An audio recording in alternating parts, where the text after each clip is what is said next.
প্রিয় দর্শক আসসালামু আলাইকুম। সবাই কেমন আছেন? রমজান যেহেতু চলমান, নিশ্চয়ই সবাই ভালো আছেন, সুস্থ আছেন।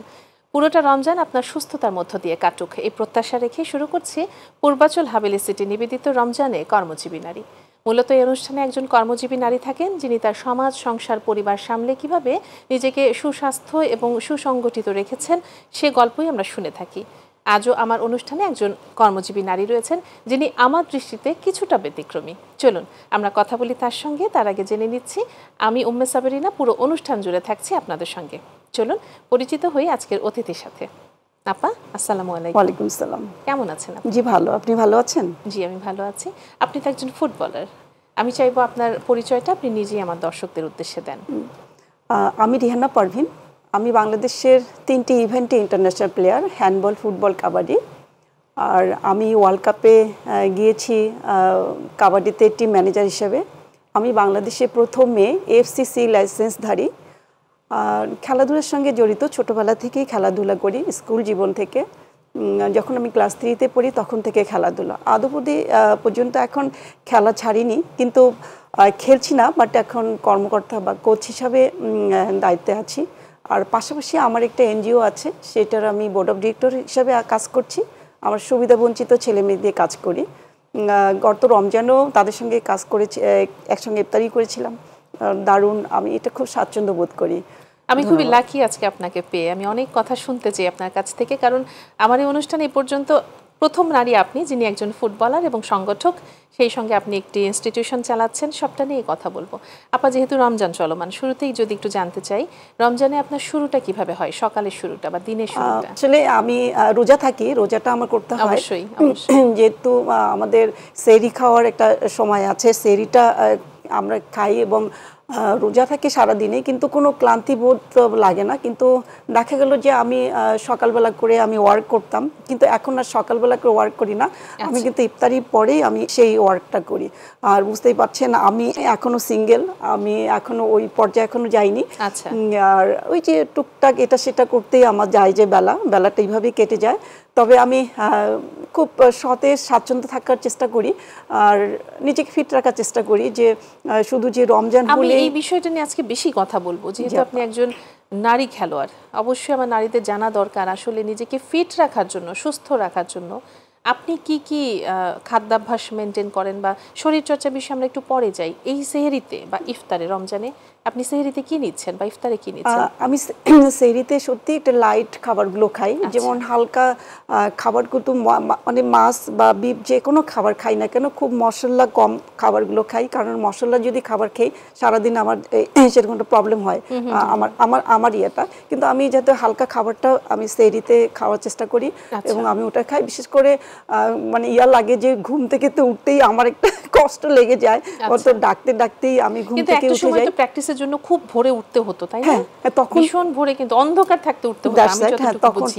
তখন আমাদের আমরা যখন দেশে বাইরে খেলতে যেতাম তখন কিন্তু আমরা রোজা থেকেও আমরা প্র্যাকটিস করেছি। হয়তো দুবেলা করিনি, একবেলা প্র্যাকটিস করেছি, কিন্তু আমরা করেছি।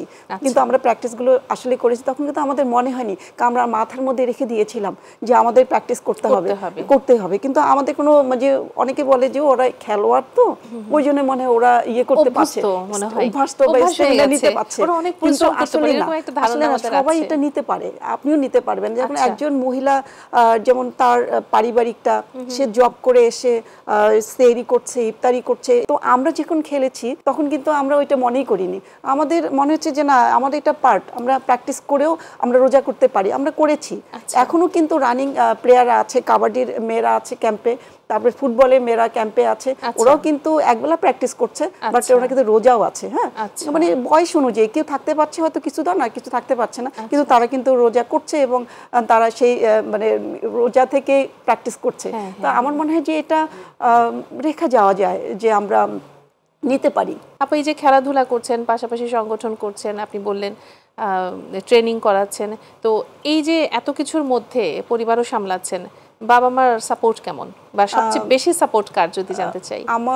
আমার বাবা মা মারা গেছেন, আমার বোন আছে, আমার বন্ধু বান্ধবীরা আছে, তারা আমাকে খুব পারিবারিকভাবে সাপোর্ট করে। এই জিনিসটা আমি এগিয়ে আছি এবং আমার এই জিনিসটা আমার সাপোর্ট আমার আছে। তবে সবচেয়ে বেশি সাপোর্টটা হলো আমার নিজের কাছে নিজেই আমি তৈরি। যেমন আমার নিজের কাছে ছোটবেলা থেকে এক জিনিসটা হয়েছে যে আমি এই জায়গায় যাব, ওই যখন মেয়ে হয়ে জন্মেছে বলে যে না এটা করা যাবে না, এই যে যাবে না না না শব্দটা আমি শুনতে অভ্যস্ত না। আমাকে যদি বলে যে এটা করবি না, আমি হয়তো যেটা পসিবল সেটা আমি করে বসি এবং করি, এবং চ্যালেঞ্জিং কিছু কাজ আছে আমি চ্যালেঞ্জ নিতে পছন্দ করি, চ্যালেঞ্জিংগুলো আমি করি যে এইটা ও পারছে আমি পারবো না কেন, বা আমি যদি এটা করতে পারি যে অন্যরা করতে পারবে না কেন। এই জিনিসগুলো ছোটবেলা থেকে আমার এই চ্যালেঞ্জিংগুলো কাজ করেছে। আর সবচেয়ে অনুপ্রেরণা আমার বন্ধু বান্ধবীরা আছেন, আমার বড় বোন ভাই ছিলেন মুক্তিযোদ্ধা, তারা সবসময় আমার অনুপ্রাণিত করেছিল। আমি সেই অনুপ্রেরণাতে আজকে এই পর্যায়ে আমি রিহানা পারভিন হয়ে উঠছি। জি জি জি জি, নামটি তো আপনার ভীষণ পরিচিত। তো এই যে খেলতে খেলতে এখন সংগঠক বা কোচ হয়েছেন, এখন আপনার দায়িত্বটা কি আসলে? এখন দায়িত্ব হলো যে এখন তো কোচিং লাইনে আপাতত নেই, সংগঠক হিসাবে ফেডারেশনে আছি। ফেডারেশনের দায়িত্ব হলো যে আমরা মানে কিভাবে খেলাটাকে মান উপরে তুলে নেওয়া যাওয়া, কিভাবে আমরা সাপে চ্যাম্পিয়ন হয়েছি, আমরা এশিয়ানে চ্যাম্পিয়ন হব, আমরা ওয়ার্ল্ড কাপে চ্যাম্পিয়ন হব, দিক নির্দেশনা, ভালো কোচ কাকে নিয়োগ করতে হবে বা কারো জাজেস কারো নিয়ে হবে, কি ট্রেনিং প্রোগ্রামগুলো আনাতে হবে। আমি এর মধ্যে স্পেশাল অলিম্পিকে, আমি সিঙ্গাপুর থেকে স্পেশাল অলিম্পিক থেকে আমি এটা ট্রেনিং করে আসছি। স্পেশাল নিয়েও আমি কাজ করতে পছন্দ করি, স্বাচ্ছন্দ্য বোধ করি। আমি চাই মানে প্রতিটা সেক্টরে প্রতিটা জায়গায় আমার, যেহেতু আমি একা, আমি খুব চেষ্টা করি এইগুলো কাজে আমি সাপোর্ট দেওয়ার জন্য। আমি ছোট মানুষ, যতটা পারি সমাজসেবার কাজে একটু নিয়োজিত থাকি। এমনি সোশ্যাল ওয়ার্ক অ্যাক্টিভিটিস তো আমার একটু কিছুটা আছেই, ব্যস্ত থাকতে হয়। তবে ব্যস্ত থাকতে হয় মানে কি, সে ব্যস্ততা আমার মনে হয় না। রমজান কি আর হলো রমজান ছাড়া কি আমার মনে হচ্ছে না। আমার শিডিউল কালকেও যেমন আমার ইফতারি পার্টি ছিল, আমি প্রতিটা অ্যাটেন্ড করছি, এবং বাসায় যখন থাকি আমি নিজেও এখন ইফতারি বানাই। আমি ইফতারি বানাতে পছন্দ করি। মানে ওই যে বলে না যে ছোটখাটো সংসার বড় ঝামেলা, এটা সেটা করতে যায় যে বেলা, তো আমার মনে হয় যে ওই ইফতারি করতে আমার বেলাটাই চলে যায় ইফতারিতে। তো এটাও কিছুর সাথে আপনি যুক্ত রয়েছেন, এবং আমি সবার সঙ্গে আমি চলছি আর কি, থাকছি। আপনাদের দোয়া করবেন যেন, আমি সবচেয়ে মানুষের এই দোয়াটা চাই যেন আমি সবসময় সুস্থ থাকার চেষ্টা করি। আমরা সুস্থতার বিষয়ে কথা বলছিলাম, খাদ্যাভ্যাস নিয়ে কথা বলেছি। এবারে যদি একটু পিছনের দিকে যাই, ছোটবেলার রমজানগুলো কেমন ছিল? খুব মজার প্রশ্ন করেছেন, দারুণ, আপনি খুব দারুণ। তো ছোটবেলার রোজাটা হলো কি যে সবসময় আমি রোজা যখন আমি রোজা থাকতাম না, তখন মা আমাকে ডাকতো যে ওট, আমি কিছুতেই উঠতাম না, ঠেলে টুলে পানি টানি দিয়ে হতো আমাকে উঠানো হতো। আমি সেভাবে উঠতাম। ওঠার পরে দেখা হলো যে আমি কি খেতাম, মানে ঘুমের ইয়েতে ওইভাবেই আমার রোজাটা করতাম। আরো ছোট যখন ছিলাম তখন আমি স্কুলে যেতাম, তো ছুটাছুটি করতাম, তো আমার না খুব পানির পিপাসা লেগেছিল। হ্যাঁ, তো ওই কি করেছি, ওই যে এখন আমার বান্ধবী বলতেছে, শোন না আমার না পানির পিপাসা লেগেছে, আমি কি করবো, কয়েক এক কাজ কর, তুই দরজা বন্ধ করে চুরি করে পানি খা, কিছু হবে না।